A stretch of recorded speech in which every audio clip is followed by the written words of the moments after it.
Hello everyone. मेरा नाम रुद्रांश है और आज हम देखने वाले हैं थर्मोडायनेमिक्स के चैप्टर्स। ये आज हम देखेंगे चैप्टर नंबर 1। इसका नाम है thermodynamic system, processes and zeroth law. अभी हमारी थर्मो की पूरी सीरीज खत्म होगी, जहां पर हम डिस्कस करने वाले हैं ईएससी के प्रीवियस ईयर पेपर्स, जो कि हेल्पफुल होंगे हमारे जितने भी इंजीनियरिंग बेसिस के कॉम्पिटेटिव एग्जामिनेशन हैं, वो हर जगह यूज होंगे। अपकमिंग एग्जाम अगर जो हमारा पढ़ रहा है वो एई का है, और नेक्स्ट ईयर में भी एसएससी जेई आएगा, और आरआरबी जेई हो सकता आ जाए। जितने भी और other PSU examination, even ISRO बार, अदर पीएसयू एग्जामिनेशन, जितने भी चीज़ें हैं मैकेनिकल इंजीनियरिंग में, thermal is a very important subject. तो आज हम देखेंगे ये, इसे हम लगभग 6 सेशंस में कंप्लीट कर लेंगे पूरा। अपकमिंग चैप्टर्स के नेम ऐसे होंगे कि सेकंड चैप्टर होगा first law, heat and work energy basis पे। फिर थर्ड चैप्टर होगा second law, Carnot cycle and entropy पे। एंड फोर्थ होगा इरिवर्सिबिलिटी अवेलेबिलिटी पे। एंड फिफ्थ होगा थर्मोडायनेमिक रिलेशंस पे। एंड सिक्स होगा प्योर सब्सटेंसेस पे। तो इस तरह करके हम पूरी थर्मल खत्म करेंगे। एई का exam may be after 30 days है, 23 मार्च को। तो आप लोग होपफुली प्रिपेयर कर रहे होंगे। यहाँ हमारी एक्सपेक्टेशन ये रहेगी कि आप लोग सब ने एक बेसिक अंडरस्टैंडिंग बना रखी है थर्मल सब्जेक्ट से रिलेटेड। ठीक है, तो हम उसके प्रीवियस ईयर पेपर्स करते हैं। टारगेट रहेगा कि हम जितना फास्ट कर पाए वो बेटर रहेगा। ठीक है, सो लेट्स स्टार्ट।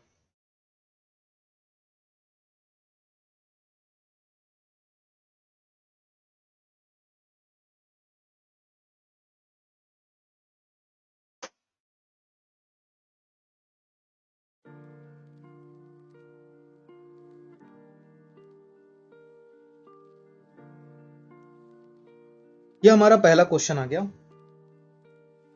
ठीक है, पहला क्वेश्चन बोल रहा है कि द करेक्ट सीक्वेंस।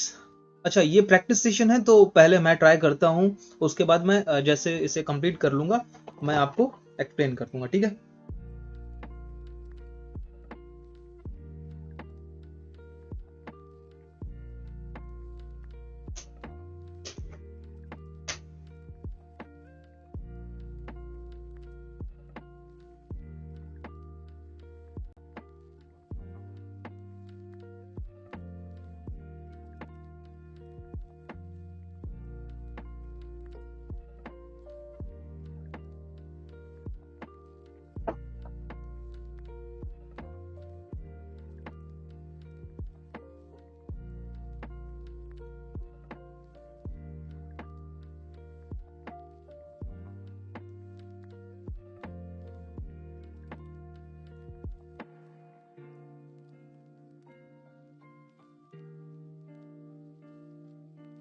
यहाँ पर बोला गया है कि कैरेक्टरिस्टिक गैस कांस्टेंट के बारे में हमें इंक्रीजिंग और डिक्रीजिंग ऑर्डर में लिखना है।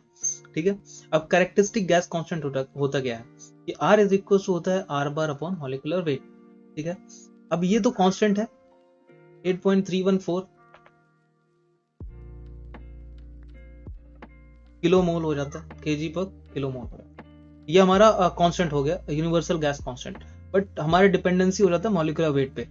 सो जिसका मॉलिक्यूलर वेट ज्यादा होगा उसकी वैल्यू कम होगी कैरेक्टरिस्टिक गैस कांस्टेंट की।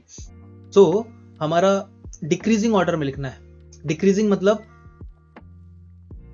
जिसका जिसका मॉलिक्यूलर वेट सबसे कम होगा उसका R सबसे ज्यादा होगा। सबसे कम वाला कौन है? H2। तो पहले आएगा H2, फिर आएगा N2, फिर आएगा एयर, और फिर आएगा CO2। So correct answer will B hydrogen, nitrogen, air और कार्बन डाइऑक्साइड। ठीक है, ओके। अब देखते हैं नेक्स्ट क्वेश्चन। इसमें बोला है असर्शन, इसे आप पहले ट्राई कर लो फिर मैं करता हूं। हाँ, इसमें बोला है, चलो मैं एक्सप्लेन करता रहता हूँ। If an alcohol and mercury thermometer reads exactly 0 degree. अभी ये दो टेम्परेचर स्केल है, 0 डिग्री एक आइस पॉइंट है, और फिर 100 डिग्री हमारा स्टीम पॉइंट है। And the distance between the two points are divided into 100 equal parts में। 100 इक्वल पार्ट्स में डिवाइडेड है इन बोथ थर्मोमीटर्स में। ठीक है, the two thermometers will give exactly the same reading at 50 degree Celsius. यहां भी 50 देगा, यहां भी 50 देगा, सेम मेजरमेंट में। जबकि यहां पर अल्कोहल है, अल्कोहल है, और यहां पर क्या है, मरकरी है। तो क्या इज इट पॉसिबल? नहीं, ऐसा कभी नहीं हो सकता। ठीक है, ओके। क्यों? क्योंकि बोथ की डेंसिटी चेंज है, बोथ जो थर्मोमेट्रिक फ्लूइड है उसकी डेंसिटी चेंज है, और उसका जो एक्सपेंशन होगा वो टेम्परेचर के बेसिस पे दोनों में डिफरेंट होगा। तो expansion due to temperature will be different for both the cases. क्या यहाँ पर रीजन क्या है कि temperature scale is arbitrary. See, अभी यहाँ पर हमें ट्रिक क्या है कि हमें आंसर अगर निकालना है तो हमारा ए गलत हो गया। कैसा हो गया? ए गलत हो गया। ए जैसे गलत हुआ सो ए इज फॉल्स, यही ऑप्शन है डी। अब ये ट्रू होगा ही होगा, यहाँ पर ऐसा ऑप्शन दिया गया, एक फॉल्स तो आसान क्वेश्चन बन जाता है। ओके, तो right answer will be option number D. Okay, third question, इसमें बोला है कि जीरोथ लॉ। जीरोथ लॉ क्या होता है कि अगर हमारे पास एक बॉडी है, एक बॉडी है, ठीक है ना, इसे हम बोल देते हैं सी। ठीक, एक बॉडी है ए और एक बॉडी है बी। अब इसमें बोलते हैं, जीरोथ लॉ बोलता है कि अगर A is in thermal equilibrium with body C and B is also is in thermal equilibrium with body C. Okay, C. Then they both should be in thermal equilibrium with each other. तो यहाँ पर किसमें लिखा है कि when two systems are in thermal equilibrium, two systems are in thermal equilibrium with third system. Third system, ये third system था C. C is a third system. So they are in thermal equilibrium with each other. So this one is correct. Okay. So right answer will be option number D. अभी ये देखते हैं fourth. यहां पर बोला है two blocks, यहां बोला है कि two blocks which are at different states are brought in contact with each other. दो ब्लॉक A और B, दोनों को पास लाया गया into contact with each other and allowed to keep a final temperature. इनका कुछ T1 था, इसका कुछ T2 था, दोनों को साथ लाया गया, दोनों अभी T फाइनल तक पहुंच रहे हैं। ठीक है ना, थर्मल इक्विलिब्रियम। मतलब अगर T1 is greater than T2 है तो क्या होगा, ये अपनी हीट इसे दे देगा और ये अपनी हीट इसे दे देगा, तो ये T फाइनल और ये T फाइनल दोनों थर्मल इक्विलिब्रियम में पहुंच जाएंगे। ठीक है, हीट का ट्रांसफर होगा।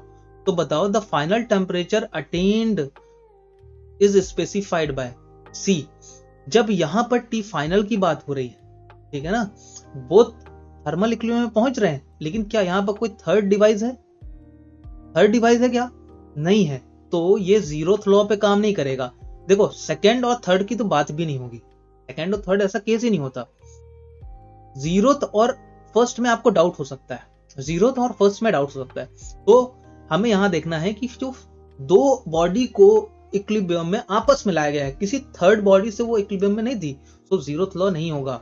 Right answer should be B, first law of thermodynamics. ठीक है, क्योंकि यहाँ फाइनल टेम्परेचर अटेन्ड जो करेगा वो फर्स्ट लॉ की थर्मोडायनामिक्स के थ्योरम से करेगा, लॉ से करेगा। Sorry. Okay, so next question देखते हैं 1.5। अ क्लोज थर्मोडायनेमिक सिस्टम क्या होता है? क्लोज, सी, एक होता है क्लोज्ड, एक क्लोज होता है, एक ओपन होता है, एक आइसोलेटेड होता है। ठीक है, ये आप पढ़ चुके हो। क्लोज में क्या होता है? क्लोज में होता है कि मास ट्रांसफर नहीं हो सकता, एनर्जी ट्रांसफर हो सकता है। ओपन में क्या होता है कि मास ट्रांसफर हो सकता है, एनर्जी ट्रांसफर हो सकता है। अभी आइसोलेटेड में क्या रहता है? ठीक है ना, आइसोलेटेड में क्या रहता है, इसे हम ऐसे नहीं बनाएंगे। देखो, इसे हम थोड़ा सा ऐसे नहीं बनाएंगे। अगर हम मास ट्रांसफर दिखा रहे हैं तो हम इसे ऐसे बना दें। ठीक है, ऐसे बना दिए, ये क्लोज है। ठीक है, अभी आइसोलेटेड सिस्टम में क्या रहता है कि मास ट्रांसफर भी नहीं होता, एनर्जी ट्रांसफर भी नहीं होता। It's like a universe. ठीक है ना, यूनिवर्सल। तो अभी क्लोज थर्मोडायनामिक सिस्टम, अब जितने भी क्वेश्चन होंगे हम कर लेंगे। क्लोज कैसा होता है? जिसमें कोई एनर्जी ट्रांसफर ना हो, एनर्जी हो सकती है सर, एनर्जी हो सकती है, तो ये गलत हो गया। यहाँ पर क्या there is no mass transfer, हाँ सही बात है, बट एनर्जी ट्रांसफर हो सकता है, हाँ सही है, तो B will be the right answer. ठीक है, अभी नेक्स्ट क्वेश्चन देखते हैं।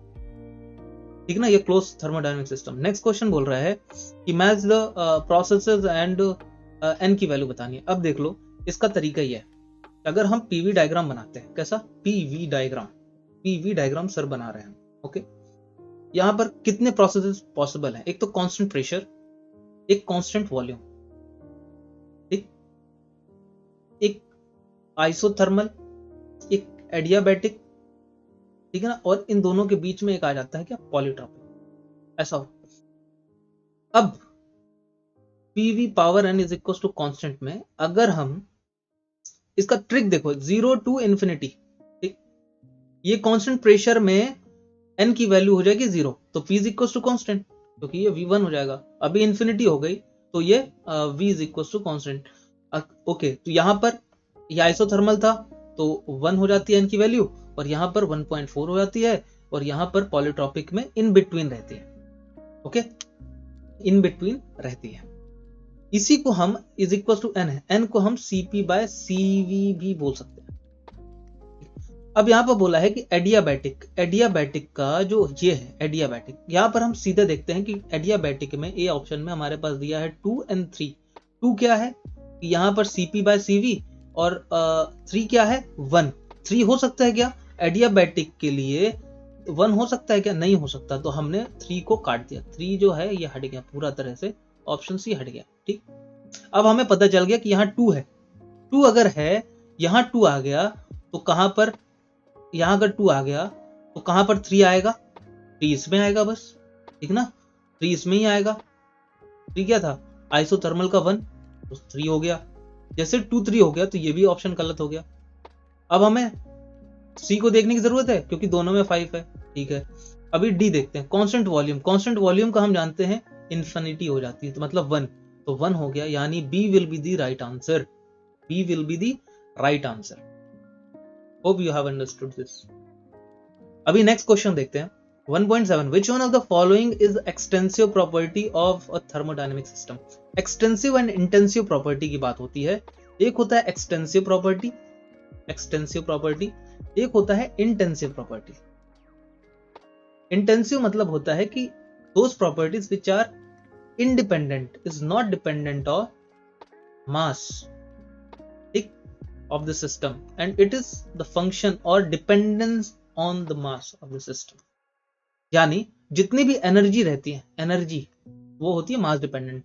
अभी इंटेंसिव में आ जाता है प्रेशर, टेम्परेचर, डेंसिटी, विस्कोसिटी, ठीक है ना, दोनों हो सकती है, म्यू भी हो सकती है, ठीक ना, इस तरह की। अब हाँ, यहाँ देखो मास में, एक्सटेंसिव में यहाँ भी वॉल्यूम आ जाएगा, ठीक है, वॉल्यूम मास पे डिपेंडेंट करता है, ओके। अब देखो यहाँ पर देखो क्या है कि एक्सटेंसिव प्रॉपर्टी हमें बताना है। प्रेशर होगी क्या, प्रेशर मैंने बताया नहीं होगी एक्सटेंसिव, ये इंटेंसिव होती है। डेंसिटी होगी क्या, नहीं होगी, ये नहीं होगी, ये होगी, तो बचा क्या, वॉल्यूम बचा। क्यों, अगर हमारा एक क्यूबॉइड है, इसका वॉल्यूम है कुछ, अगर हमने इसे आधा कर दिया मतलब वॉल्यूम कम कर दिया, तो मास कम हो जाएगा ना फिर उसका, यानी वो मास डिपेंडेंट हो गया, ओके। अब ये जो है 1.8 क्वेश्चन, ये बोल रहा है कि स्टीम को शो कर रहा है पीवी डायग्राम में। क्या कर रहा है, पीवी डायग्राम में स्टीम को शो कर रहा है, 1 से जा रहा है 1.2 तक। ये वेट रीजन है और ये तुम्हारा सुपर हीटेड रीजन हो जाता है, ठीक है ना, सैचुरेटेड प्रोसेस के सुपर हीटेड। लेकिन ये जो डोम बन रहा है, ये जो कर्व बन रहा है, ये किसका है, आइसोथर्मल का है, आइसोथर्मल, ठीक है। देखते हैं नेक्स्ट क्वेश्चन। अभी ये आगे क्वेश्चन रिपीट भी करेगा। यहां देखो, यहां क्या बोला है कि number of component phase about Gibbs law. Gibbs law क्या होता है, P plus F is equal to C plus 2, इतना याद रखो। इसे गाने जैसा PF प्लस C प्लस 2 ऐसे याद कर लो, ठीक है। इसे कहते हैं हम गिब्स लॉ, ठीक है ना, गिब्स लॉ। यहां हो जाता है फेज, ये हो जाता है डिग्री ऑफ फ्रीडम, ये हो जाते हैं कंपोनेंट, ठीक। तो हमारा क्या हो जाता है, P plus F is equal to C plus 2, so D will be the right answer. इतना सा ये फॉर्मूला आपको रखना पड़ेगा। अब किस तरह आप रटते हो, प्रोविडेंट फंड ऐसा करके, प्रोविडेंट फंड जो है ऐसा कर सकते हो। प्रोविडेंट फंड जो होता है पीएफ ना, वो 2 बच्चों में बांटा गया, 2 बच्चों में बांटा गया, 2 चिल्ड्रंस में बांटा गया, ऐसा करके याद करें। PF plus is equal to PF is equal to प्लस 2। ओके, अब यहाँ है क्वेश्चन नंबर 10। ये कैलकुलेटिव है, थोड़ा कैलकुलेशन है और ये इजी कैलकुलेशन है, ठीक है। यहाँ पर बोला है कि न्यू टेम्परेचर स्केल है जिसका हमें डिग्री रो पे दिया है। एक टेम्परेचर स्केल है जिसका डिग्री रो पे दिया है, एक हमने मान ली डिग्री सेल्सियस, एक डिग्री रो पे दिया है, ठीक है। ओके, यहाँ बॉइलिंग एंड फ्रीजिंग टेम्परेचर दे रखा है। बॉइलिंग यहाँ पर होगा, फ्रीजिंग यहाँ होगा, जबकि यहाँ का फ्रीजिंग 0 डिग्री होता है, यहाँ पर होता है 100 डिग्री, ठीक है, 100 डिग्री। तो यहाँ पर दे रखा है बॉइलिंग में 100 रो दे रखा है, यहाँ पर 300 रो दे रखा है। अब बताना है कि अगर यहाँ पर रीडिंग कहीं 0 रो आ रही होगी तो यहाँ पर कितना डिग्री सेल्सियस होगा, ठीक है। अब एक चीज देख रहा हो, ये डिक्रीजिंग ऑर्डर में है ना, बॉइलिंग 100 था, 100 से 300 आ गया, ठीक है, 100 था फिर 300 आ गया और फिर कहीं 0 होगा, ऐसा मान लेते हैं। इसी के बीच में कहीं 0 डिग्री रो पे कितना सेंटीग्रेड होगा, ये हमें बताना। तो हमने देखा स्केल कितने की है, ये लोवेस्ट हो गया, ये हाईएस्ट हो, ठीक है। तो 100 माइनस 300 इज इक्वल टू, हमें ये भी टेम्परेचर स्केल देखनी है, तो 100 माइनस 0, ठीक। ऊपर हमने देखा कितना 0 माइनस, या 100 माइनस 0 कर दो इसमें, 100 माइनस 0 और यहां पर 100 माइनस, ठीक है। यहां कितना हो गया 100 माइनस 200, तो 100 माइनस 1/2, माइनस 1/2 का तुम्हारा यहां चल के -50, और -50 जब इधर चला जाएगा और x इधर आ जाएगा तो x इज इक्वल टू आ जाएगा 150 degree Celsius. This will be our right answer. तो option number D is correct. Hope you have understood. अगर आपको कोई क्वेश्चन में इशू है तो आप उसे कमेंट कर दीजिएगा, और थोड़ा सा अगर आपको स्पीड लग रहा है तो आप वीडियो को पॉज करके देखिए, ठीक है। ओके, यहां पर देखते हैं कि pressure reaches a value to absolute 0, no absolute 0 पे कब, जब when molecular momentum of a system becomes 0। Pressure तुम्हारा एब्सोल्यूट 0 पे पहुंच जाता है कब, जब मॉलिक्यूलर मोमेंटम जो होते हैं वो तुम्हारा सिस्टम में 0 हो जाते हैं, कोई कोलिजन ही नहीं है, तो प्रेशर क्या होता है 0 हो जाता है, एब्सोल्यूट 0 प्रेशर, कोई भी मॉलिक्यूलर मोमेंटम नहीं होगा। इसे नहीं है तो थोड़ा सा कई बार प्रैक्टिस करके इसे रट लेना। क्या करना, सीधे रट लेना, ठीक है, या दिमाग में बैठा लो आप। कुछ क्वेश्चन हैं जो ईएससी के आपको लर्न करने पड़ेंगे, ये 2002 का क्वेश्चन है, इसे आप रट लो। यहां पर देखते हैं the value of the compressibility factor, compressibility of an ideal gas, ideal gas का कितना होता है। सर कंप्रेसिबिलिटी क्या होती है, Z is equal to PV upon RT, ठीक है, PV अपॉन RT होती है, ओके। और आइडियल गैस के लिए कंप्रेसिबिलिटी इज इक्वल टू 1 होती है, बस इतना आप याद रखो, ठीक, ओके। और अगर ये ग्रेटर और लेस देन हुआ तो ये आइडियल गैस से डेविएट करेगा, ठीक है। सो यहाँ पर क्या है कि लेस और मोर देन 1 गलत है, इक्वल टू 1 सही है, 0 होगा नहीं होगा, लेस देन 0 होगा नहीं होगा, तो only two will be correct answer, ठीक है। इट्स अ फैक्ट और आप इसे याद कर लो। हो सकता है पहली बार आप सुन रहे हो, लेकिन फिर भी विच one of the following correctly defines 1K, ठीक है ना, 1K को इससे डिफाइन करते हैं। 1 केल्विन जो है इंटरनेशनली हम डिफाइन करते हैं 1/273.16 ऑफ द ट्रिपल पॉइंट, ठीक है ना, ये लिखा है। ट्रिपल पॉइंट टेम्परेचर कितना होता है 0.01 डिग्री सेल्सियस, ठीक है ना, 0.01, तभी 0.01 डिग्री को ही हम केल्विन में 273.15 को ऐड करके 273.16 of the triple point temperature बोलते हैं, ठीक है। इसी तरह हम 1 केल्विन को डिफाइन करते हैं। सो ऑप्शन नंबर डी, बाकी सब गलत है, बाकी सब में जरा भी दिमाग, ये तो एब्सर्ड है, पूरा एब्सर्ड है। ये देखो यहाँ पर ये दिया है क्लोज टू दिया है, बट नॉर्मल फ्रीजिंग पॉइंट, ये ट्रिपल पॉइंट पे ही होता है, हम ट्रिपल पॉइंट से डिफाइन करते हैं, ट्रिपल पॉइंट ऑफ वाटर कितना होता है 0.01 degree Celsius. Next question is कि परफेक्ट गैस जो है 27 डिग्री सेल्सियस पे है, was heated until its temperature was doubled। अब इसमें है परफेक्ट गैस पे था और उसे हीट किया गया जब तक उसका वॉल्यूम क्या किया, डबल ना हो जाए, नो। तो इसे कई प्रोसेस से कर रहे हैं, कांस्टेंट प्रेशर हो सकता है, आइसोथर्मल, आइसेंट्रोपिक। कांस्टेंट प्रेशर हो गया, आइसोथर्मल हो गया, या फिर एंट्रोपिक हो गया, ठीक है। ये हो गया पीवी डायग्राम, ठीक है। अभी बता रहे हैं which one of the following is the correct sequence in order of increasing value of the final temperature. Final temperature कितना हो जाएगा अगर कांस्टेंट प्रेशर है, कांस्टेंट प्रेशर पे हम बात कर लेते हैं। कांस्टेंट प्रेशर मतलब P is equal to constant, यानी V is directly proportional to T हो जाएगा। मतलब V2 कितना हो रहा है, V2, और यहाँ पर है V1। V2 is equal to हो रहा है 2 टाइम्स ऑफ V1, यानी V2 by V1 is equal to 2 हो रहा है। ये मैं छोटा सा चीज है बता जरूर रहा हूँ, ठीक है।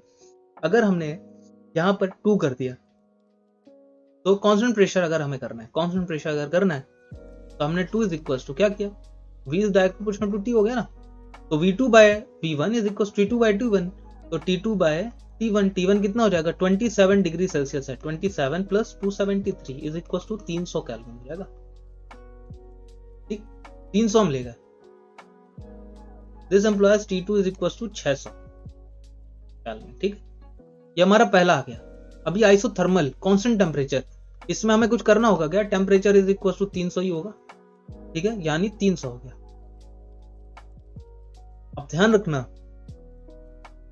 कि अगर हमारा जो ये आ गया है आइसोथर्मल, एडियाबैट आइसेंट्रोपिक में इससे कम ही रहेगा, इसे याद कर लो, या फिर एक फैक्ट इसे कंसीडर कर लो। क्यों, क्योंकि अगर तुम इसे करना भी चाहोगे, तीसरा अगर करना भी चाहोगे कि T2 bye T1 is equal to V1 by V2 power gamma minus 1, ऐसा करोगे तो 0.4 आ जाएगा, is equal to 1 by 2 power 0.4 करोगे और इनटू फिर 300 कर दोगे ना, तो ये देखो लेस देन 1 आएगी, तो T2 is equal to less than 300 आएगा, क्या, ठीक है। तो हमें बताना था इंक्रीजिंग ऑर्डर में, सबसे पहले 3 हो जाएगा, फिर 2 हो जाएगा, फिर 1 हो जाएगा, तो 3 to 1 will be the right answer. समझ गए होगा। आइसेंट्रोपिक मतलब क्या, reversible adiabatic, okay, reversible adiabatic, इसलिए ऐसा हो रहा है। अभी 15th क्वेश्चन है, which one of the following is intensive property. Intensive मतलब independent of mass, is not a function of mass, ठीक है, मास का फंक्शन ही नहीं है। तो एनर्जी मैंने बताया था जितनी होती है मास का फंक्शन होती है, लेकिन स्पेसिफिक एनर्जी नहीं होती है, ठीक ना। काइनेटिक एनर्जी तो डिपेंडेंट होती है मास पे, तो ये गलत हो गया, इंटेंसिव नहीं है। स्पेसिफिक है तो होगी, specific enthalpy, enthalpy is a form of energy but it is specific, इसकी यूनिट किलो जूल पर केजी, ठीक है, किलो जूल पर केजी हो जाएगा, इसलिए ये इंटेंसिव है, इंडिपेंडेंट ऑफ मास है, पर केजी ऑफ मास है ना। प्रेशर इंडिपेंडेंट होता है, entropy, it's entropy is also a form of energy, तो ये भी गलत हो जाएगा। तो कौन सही हो गया, 2 और 3। तो या तो फिर अगर हमें पता है कि एनर्जी है दोनों, तो 1 को हमने हटा दिया, 1 हट गया, तो ये भी हट गया, ये भी हट गया, ठीक है ना। इसके बाद हमने 4 को भी हटा दिया, 4 को भी हटा दिया, ये भी ऑप्शन एलिमिनेट, तो यही बचा। अगर आप इस तरह भी करना चाहो तो भी कर सकते हो। अब यहाँ पर which one of the following is the characteristic equation of the real gas. तो रियल गैस का क्या होता है, P plus A upon V square, bracket V minus B is equal to RT, यही होता है, ठीक है ना। यहाँ प्लस होता है, यहाँ माइनस होता है, ठीक, इसे आप याद कर लो, और ये option number A will be the right. ये आप पहले से पढ़े हुए हो, ये तुम्हारा 11th में ही आता है, 11th क्लास का ही क्वेश्चन है, तो कोई बड़ी चीज नहीं है। आप कंफ्यूज जरूर हो सकते हो, क्या ये होता है, ये नहीं होता, ये नहीं होता। अब इसमें आप कंफ्यूज हो गए, तो कंफ्यूजिंग पॉइंट मैं बताता जा रहा हूँ कि एक यहाँ पर पहले वाले में प्लस होकर दूसरे वाले में माइनस, ठीक, V के साथ माइनस, ठीक है, P plus A upon V square, V minus B is equal to RT, तो option number A is correct. Next question is, देखो ये at very high densities compressibility of a gas is less than 1। High density में Z is equal to PV upon RT होती है, is equal to DV हो गया। High density में, अगर high density है तो कंप्रेसिबिलिटी लेस होगी क्या, लेस देन 1 होगी क्या, लेस देन 1 नहीं होगी। अगर हाई है तो ग्रेटर होगी डेंसिटी, हाई डेंसिटीज पे तो ये ग्रेटर देन 1 होने चाहिए। तो ए गलत हो गया, तो ए गलत हो गया, तो आर मैं 2 बोल रहा हूँ, ठीक है। ए गलत मैं ये डी बोल रहा हूँ, ठीक है, इसका डी, क्योंकि as the temperature is considerably reduced, the molecules are brought closer together, the thermonuclear attractive force become greater at a pressure around 4 megapascal। so ये मुझे कुछ आइडिया नहीं है, ये थोड़ा सा आइडिया नहीं है, बट मैं इसका आंसर इस कंडीशन में ना, तो इसे मैंने एलिमिनेट कर दिया, तो रीजन का मुझे नहीं पता, तो इसलिए मैं इसे बोल सकता हूँ कि ऑप्शन मेरे पास यही है। अकॉर्डिंग टू ऑप्शंस मैं इसमें डी मारूंगा, ठीक है, ओके।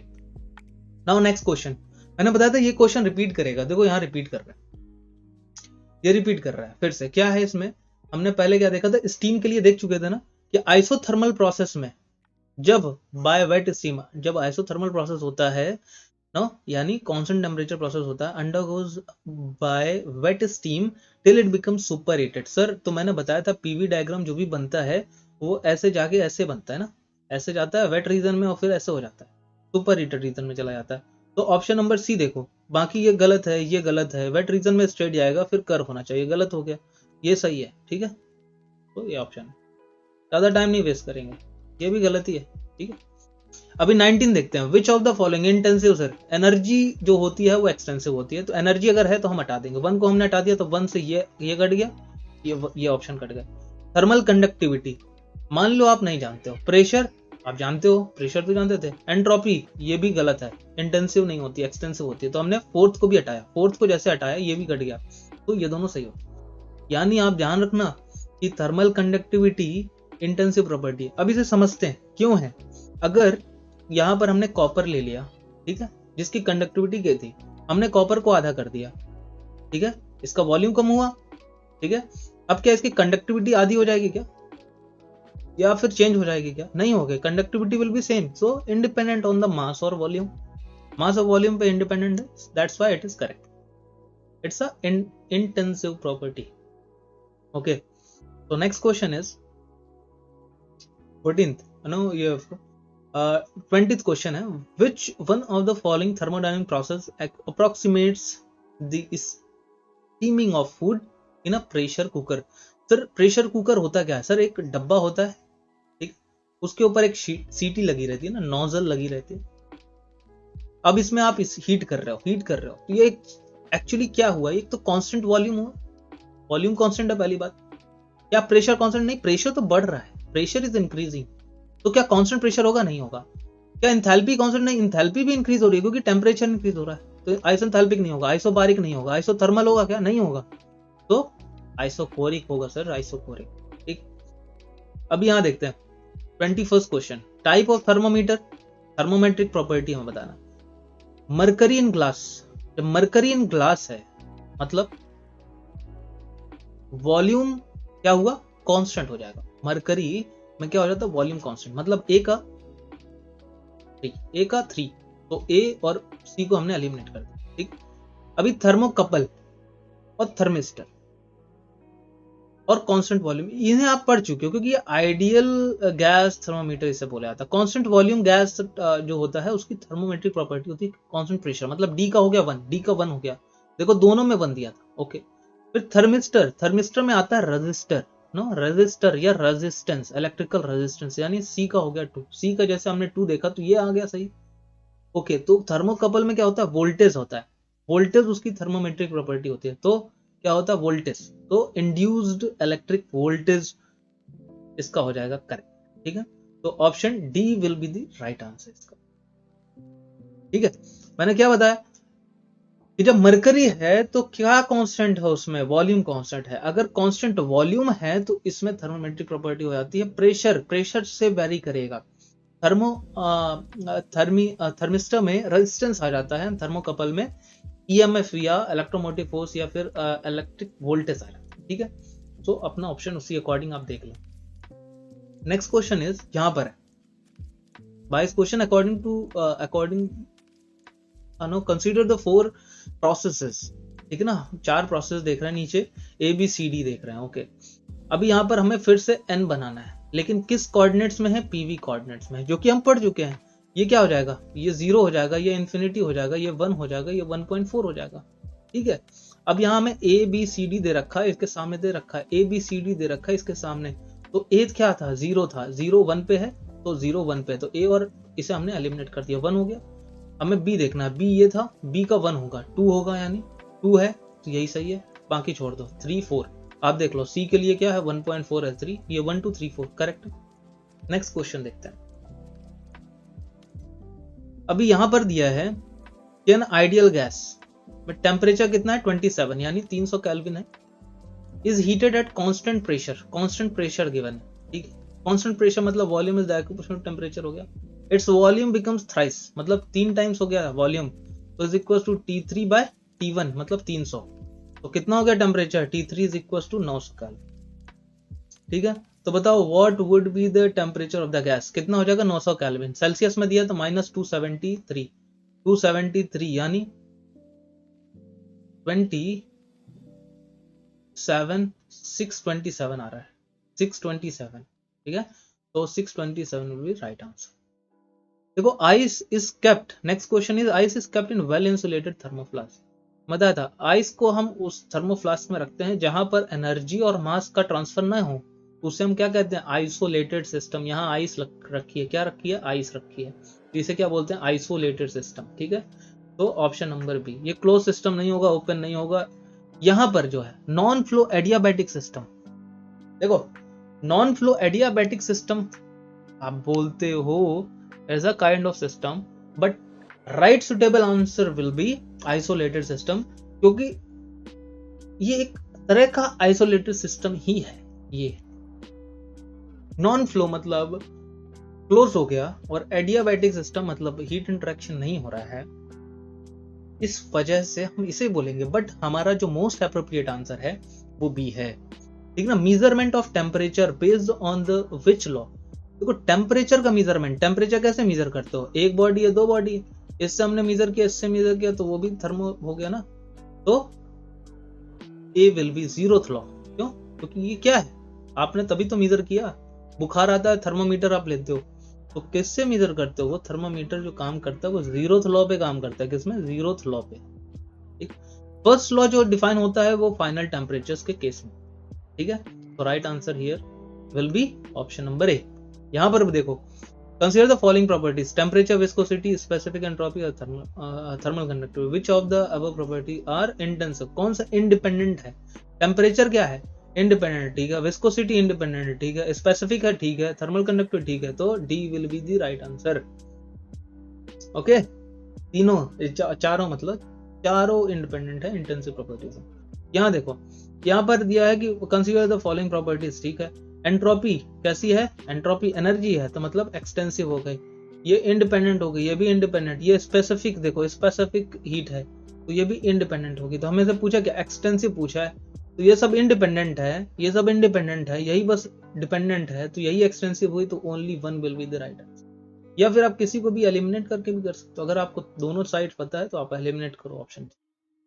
यहाँ पर देखो, यहाँ टीएस डायग्राम में दे दिया ये चीज, देखो यहाँ पर हमें लिखा है लिस्ट 1 में n की वैल्यू हो गई एंड लिस्ट 2 में टीएस ट्रेसेस हो गए, हमें बताना है ए बी सी डी।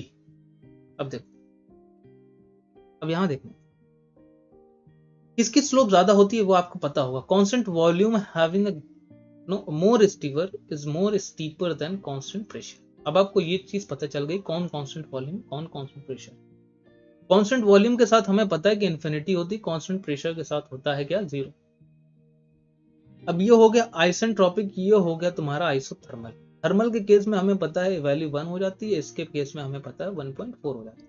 अब हमें शायद नहीं करना कुछ की डाउट रहे, ए की value A B C D, 0 कहां पर है, 3 पे है, 0 3 पे है, तो हमने इन्हें कर दिया, ठीक है ना, 2 को और 2 को डिलीट कर दिया, ठीक है ना, 3 पे। बी को हमें देखना है, बी में 1 है, 1 मतलब 4 है, 1 मतलब 4 है, 4 कहाँ है, ये इन दोनों में है, ये सही था, तो ये सही हो गया। आगे देखने की जरूरत नहीं है, आगे 1 2 क्यों, हम 30 सेकंड बचाएंगे, छोड़ दो, फिर यही आंसर है। देखना है तो देख लो, हमने पूरा कंप्लीट कर दिया चार्ट।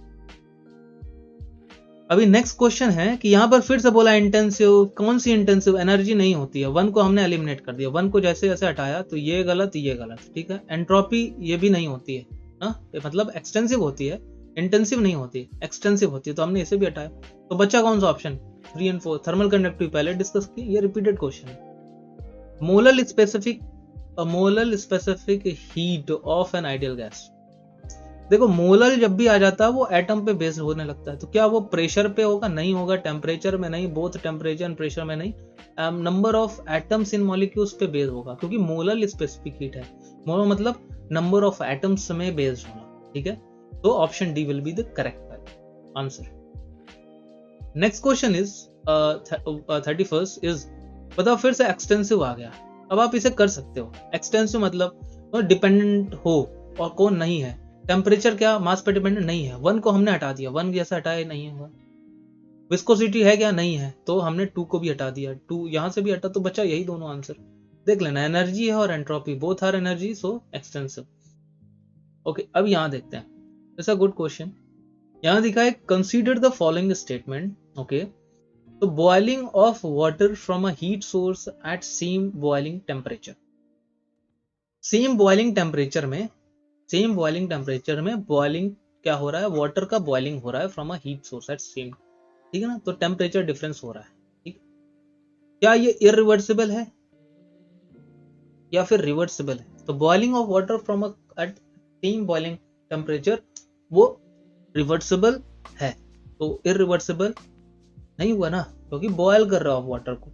तो वो अब जब भी गैस कर दो ठंडा हो जाता है ना पानी, किसी तरह तो ठंडा होता है। बॉइलिंग ऑफ वाटर एक इज अ रिवर्सिबल प्रोसेस, तो वापस से अपना टेम्परेचर अटेंड कर सकते। Theoretical isothermal process.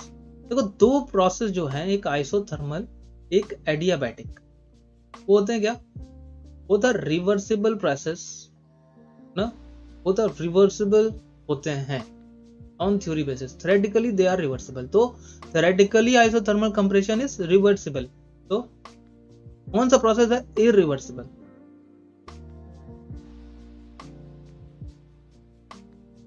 ये देखो थ्योरेटिकली पॉलीट्रॉपिक, तो हमने देखो ऑप्शन एलिमिनेट करने पे आए तो हमने 1 और 2 का एलिमिनेट कर दिया, सिंपल। 1 को हटा दिया, 1 को हटाया यहां से भी, और ये 2 को भी हटा दिया, तो बचा क्या? 3 और 4। पढ़ने की जरूरत नहीं है। पॉलीट्रॉपिक है वो इरिवर्सिबल होगा। Diffusion process is the irreversible process, तो बोथ आर करेक्ट। मैंने दोनों चीजें बता दी, ठीक है। रिवर्सिबल आइसो, ये है तुम्हारा आइसोथर्मल और adiabatic, both are reversible processes.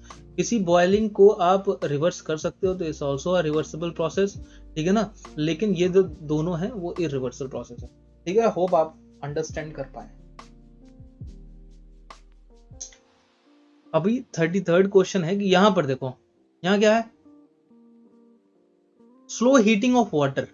अगर वाटर स्लो हीट कर रहा है from electric heater, slow heating of water, तो क्या रिवर्सिबल है? अब देखो, slow heating of water, electric heater से हम कर रहे हैं स्लो हीटिंग, मतलब टेम्परेचर जो है, टेम्परेचर चेंज जो है स्लो हीटिंग की वजह से तो हो रहा है, स्लो हीटिंग हो रही है, लेकिन बड़ा माइनर हो रहा है, ठीक है। क्या रिवर्सिबल बोल देंगे? देखो दोनों पीछे वाला कॉन्सेप्ट देख रहे थे, बॉइलिंग ऑफ वाटर देख रहे थे, ठीक ना। यहाँ स्लो हीटिंग ऑफ वाटर, इसे समझो, हीटिंग और boiling is a different thing. अब आप इसे समझ सकते हो कि क्यों थोड़ा सा डाउटफुल है। यहां पर हमारा टेम्परेचर है तो एंट्रोपी जनरेशन होगा, इस वजह से हम बोल सकते हैं इसे इरिवर्सिबल प्रोसेस, ठीक। लेकिन दूसरा एस्पेक्ट देखते हैं कि अभी फिलहाल के लिए इसे हम छोड़ते हैं, क्यों? क्योंकि डाउटफुल है। कि समटाइम्स ऐसा भी बोल सकते हैं कि यार this can be reversible, no, this can be a reversible process, क्योंकि ठंडा तो हो जाए। लेकिन isentropic expansion of air, isentropic expansion of air, अब ये मोस्ट ऑफ द टाइम्स आप देखोगे कि इसे हम रिवर्सिबल ले लेते हैं, लेकिन हियर इन दिस केस इसे लिया है क्या? इरिवर्सिबल प्रोसेस, ठीक है। तो आगे हम देखते हैं। ओके, एक मिनट, इस क्वेश्चन में थोड़ा सा इशू।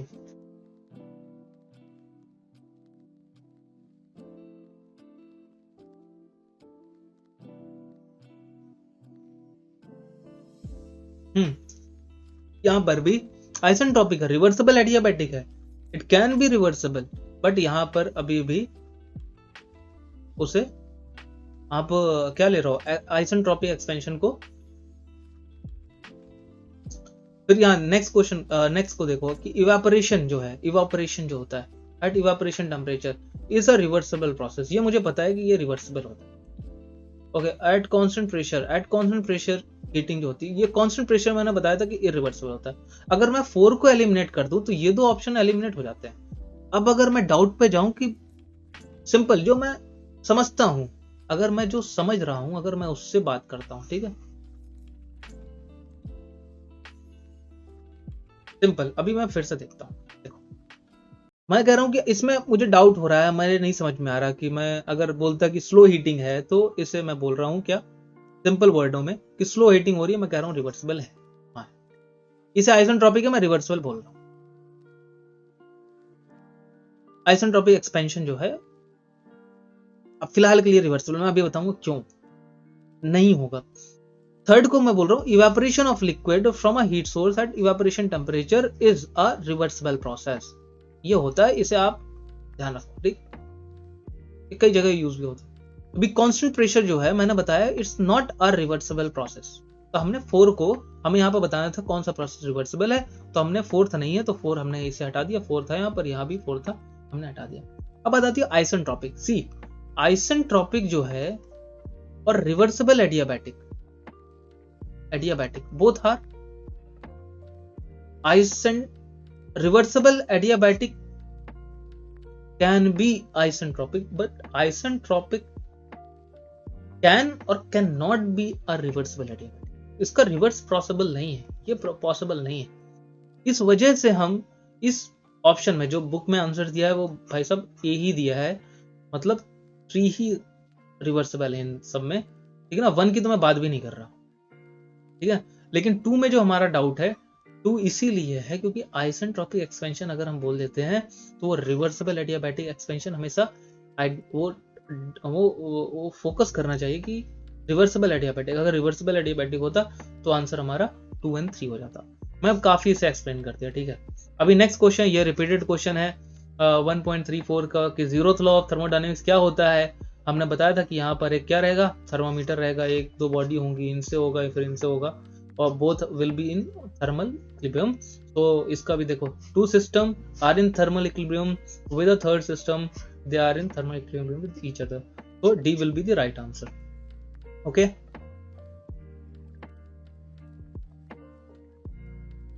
अभी देख लेते हैं, ये नेक्स्ट क्वेश्चन है कि हॉट कॉफी, देखो एक टाइम था कि आइस को हम कर रहे थे इसी तरह, अभी ये हॉट कॉफी आ गया। हॉट कॉफी को भी हम जिस थर्मोफ्लास्क में करते हैं नो कॉफी, तो वो भी क्या होता है, आइसोलेटेड सिस्टम होता है, ठीक है। ये भी हो सकता है, बट देखो आंसर यही है।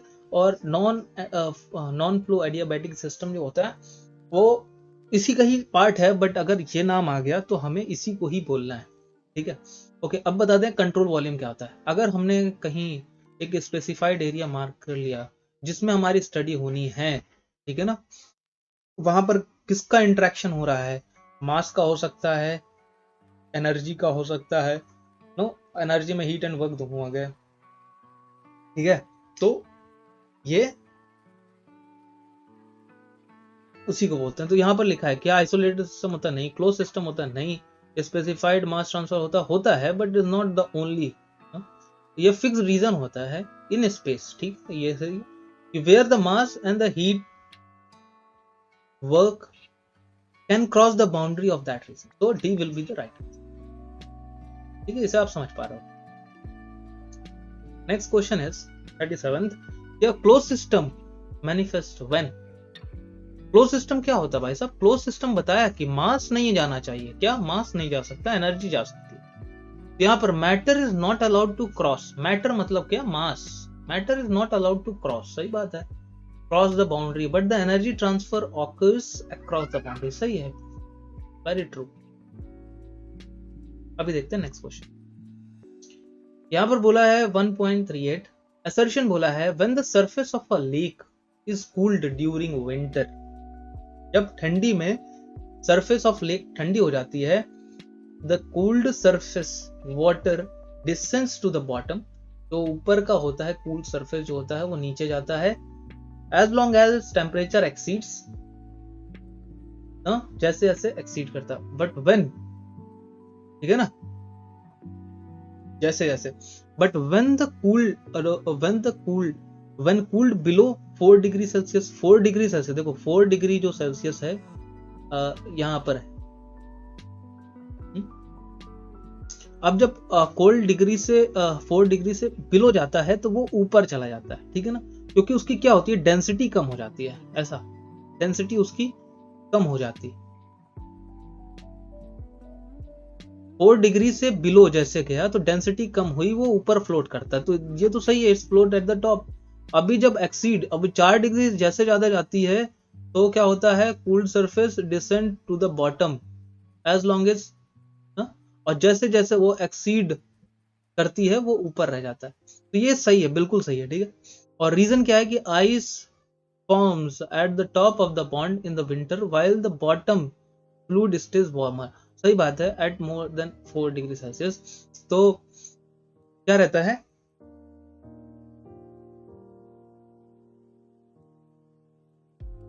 एक मिनट,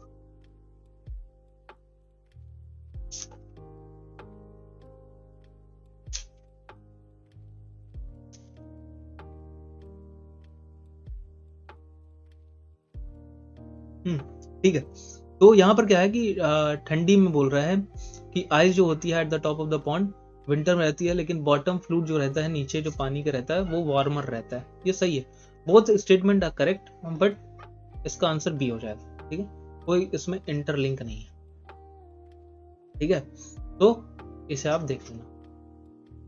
अभी ये नेक्स्ट क्वेश्चन है, असर्शन दिया है कि एयर फिल्ड बैलून जो अब हम रिलीज करते हैं फ्रॉम द ग्राउंड, वो ऊपर जाता है और जाता ही रहता है till it reaches a certain elevation and floats in the air, ठीक है, ये सही है, ऊपर जाता है, हमने छोड़ते हैं तो ऊपर जाता ही रहता है, जाता ही रहता है, और फिर वो हवा में ही ऐसा घूमता रहता है, ठीक ना। विद इंक्रीज इन एलिवेशन, जैसे जैसे एलिवेशन इंक्रीज हो रहा है, the temperature of the atmosphere क्या होता है, इंक्रीज होता है, गलत है, टेम्परेचर ऑफ द इंक्रीज नहीं होता और डिक्रीज होता है, तो ये गलत ही हो गया, सिंपल, और जैसे गलत हुआ तो C will be the correct answer, C जो हमारा है वो करेक्ट आंसर होगा। नेक्स्ट, अ क्लोज्ड सिस्टम, एक क्लोज सिस्टम क्या होता है, हमने बता दिया, mass does not cross the boundary but the energy may do so, A is correct. Next is,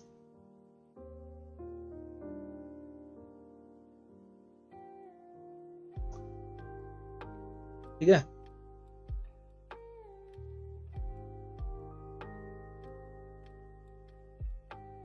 next is कि यहां पर इंटरचेंज ऑफ मैटर, यहां पर बोला है कि interchange of matter is not possible in the system, interchange नहीं possible है, तो कैसा सिस्टम होगा, क्लोज्ड होगा भाई साहब, क्या होगा सर, क्लोज्ड होगा, ठीक है, ये क्लोज हो गया, तो सी हो गया यहां पर, ठीक है ना। ए का हो गया क्या 3, तो 2 को हटा दिया हमने, ये 2 को हटा दिया, अभी बी में और डी में कंपटीशन है, तो बी का देखो, any process in which the system returns to its original condition और स्टेटस, तो ये साइकिल में ही पॉसिबल है ना, तो साइकिल में 4 हो गया, तो 4 इज करेक्ट, तो जैसे होगा तो हमारा D is the right answer.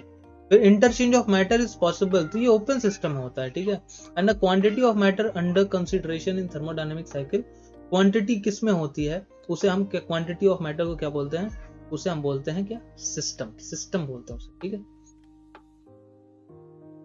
Okay okay. Next is, यहां पर दिया है सेम चीज, पीवी डायग्राम दे दिए, फिर से यही चीज दे दिया, ये रिपीटेड क्वेश्चन ही हो गया, रिपीट कर रहा है वापस से, इसे आप कर सकते हो, ठीक है, इसे क्या बोलेंगे, 0 बोलेंगे, इसे इन्फिनिटी बोलेंगे, 1 1.4, इसे आप मैच कर लेना, आंसर तुम्हारा है ए, 4 3 2 1, ओके। यहाँ reduced pressure is given, reduce pressure क्या होता है, reduce pressure is a dimensionless quantity, और बस इसे इसलिए बनाया गया है reduce pressure, P upon P critical, ठीक है, P absolute upon P critical.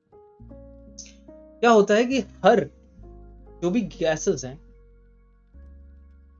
वो अलग अलग प्लेस पे अलग अलग अपनी परफॉर्मेंस शो करती है। तो हमने यहां पर पी क्रिटिकल से डिवाइड करके एक इसकी यूनिट डिफाइन कर दी, रिड्यूस्ड प्रेशर। ठीक है, तो इट्स अ डायमेंशनलेस पैरामीटर। ठीक है, P absolute upon P critical करते हैं इसे। Okay, the next question is 1.44 a thermodynamic system is considered to be an isolated. Isolated कब होगा? जब मास ट्रांसफर नहीं होगा, एनर्जी ट्रांसफर नहीं होगा। तो मास एंड एंट्रोपी, एंट्रोपी की बात ही नहीं होती, हटा दो इसे, खत्म। एंट्रोपी चेंज गलत, हटा दो। Energy transfer and the mass transfer is zero, सही है। मास ट्रांसफर वॉल्यूम, वॉल्यूम की बात ही नहीं होती, हटा दो। तो option number C is correct. Which one of the following represent open system? Open thermodynamic system sir, open ice cream, संपल, अभी आप पढ़ भी पहले चुके होगी। पंप जो होता है वो ओपन सिस्टम होता है। प्रेशर कुकर क्लोज होता है, तो ये गलत हो गया। बॉम्ब कैलोरीमीटर, और इसमें डाउट आपको हो सकता है, but they both are closed. तो हमें जो आंसर पहले से पता था वो सेंट्रीफ्यूगल पंप। ठीक है, इन हाईली रेयरिफाइड गैसेस जो थ्योरी रहती है, the concept of this loses the validity of continuum. Continuum की थ्योरी यहाँ पर हाईली रेयरिफाइड थ्योरी में नहीं लगती। ठीक है ना, कॉन्सेप्ट ऑफ क्वांटिनम खत्म हो जाता है यहाँ पर। ठीक है, इसे क्या होता है, कॉन्सेप्ट ऑफ क्वांटिनम क्या कहते हैं कि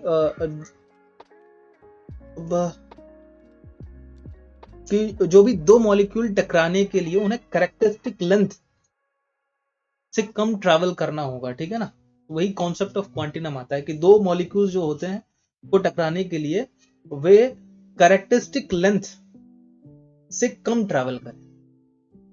ठीक है, तो वही कॉन्सेप्ट ऑफ क्वांटिनम को वो लूज कर देते हैं highly रेयरिफाइड gas theory.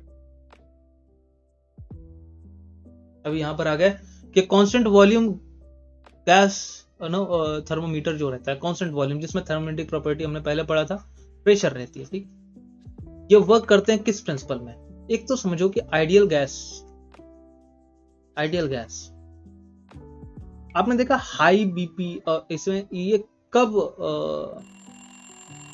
Low pressure and high temperature condition में हम डिफाइन करते हैं, हाई टेम्परेचर कंडीशन। ठीक है ना, आइडियल गैस। तो ये क्या है? आइडियल गैस थर्मोमीटर ही तो है। ठीक है, तो ये किस प्रिंसिपल में वर्क करेगा? लो प्रेशर में, हाँ लो प्रेशर में करता है। ठीक है ना, द टेम्परेचर जो रहेगा, temperature is equivalent to pressure होना चाहिए। Temperature of independent of its pressure at constant volume, volume constant रहता है, गलत है, इंडिपेंडेंट नहीं रहेगा, तो ये गलत हो गया। हाई प्रेशर पे नहीं, हाई प्रेशर में करता है नहीं। लो प्रेशर में, हाँ ठीक है, temperature of the gas is proportional to its pressure at constant volume, correct. तो दीज आर राइट आंसर। ठीक है, अभी देखते हैं 48। यहां पर क्या बोला है? An ideal gas at 27 degrees Celsius is cooled at constant pressure, its volume becomes 3 times and the temperature। Sir इसका आंसर आपको 627 पता है।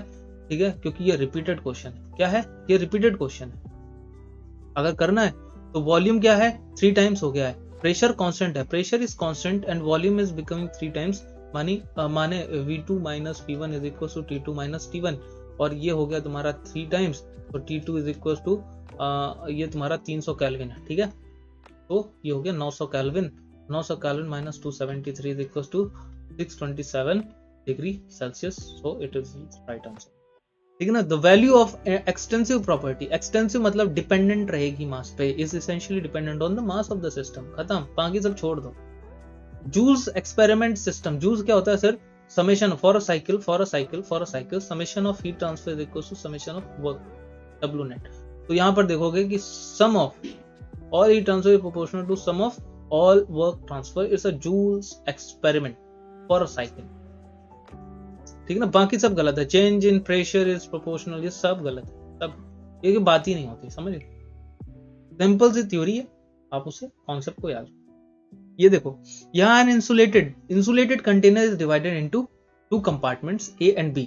2 इंसुलेटेड कंटेनर्स है, उन्हें डिवाइड कर दिया 2 कंपार्टमेंट में बाय अ थिन डायफ्राम। ठीक ना, ये ऐसे कंटेनर्स थे जो कि आइसोलेटेड थे, उससे एक हमने पतली सी डायफ्राम से कंपार्टमेंट को डिवाइड कर दिया।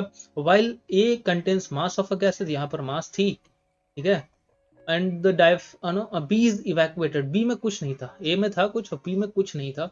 द डायफ्राम इज पंचर्ड, यहाँ से पंचर हो गई, ठीक है, यहाँ से पंचर हो गई, and the gas rushed into B, सही है। तो इसे क्या बोलेंगे, एडियाबैटिक नहीं, गलत गलत, फ्री एक्सपेंशन सही, ये होता है फ्री एक्सपेंशन, ठीक है।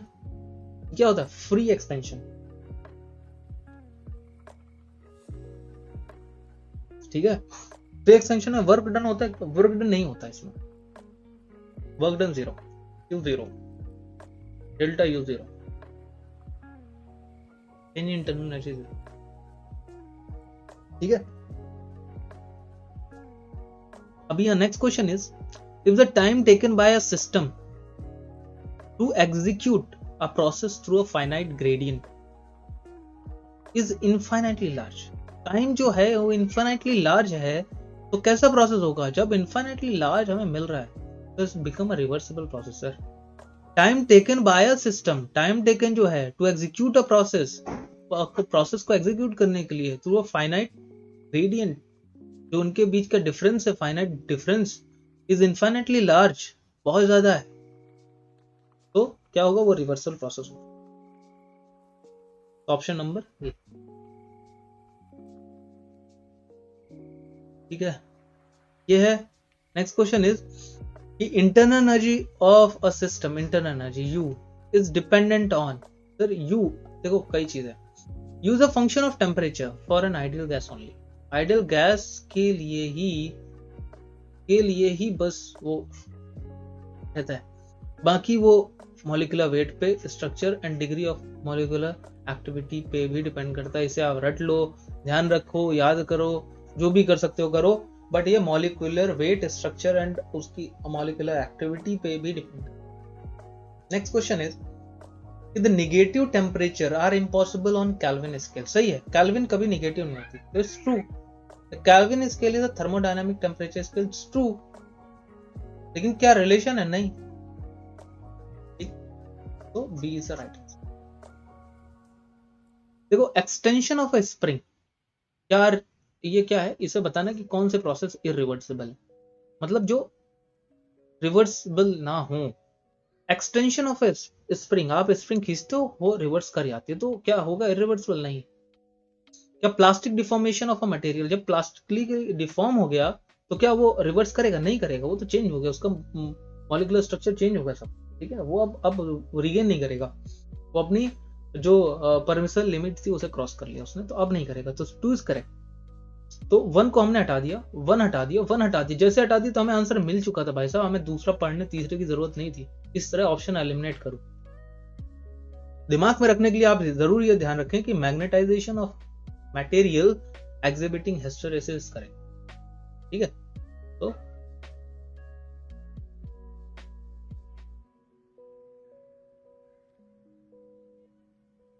ठीक है,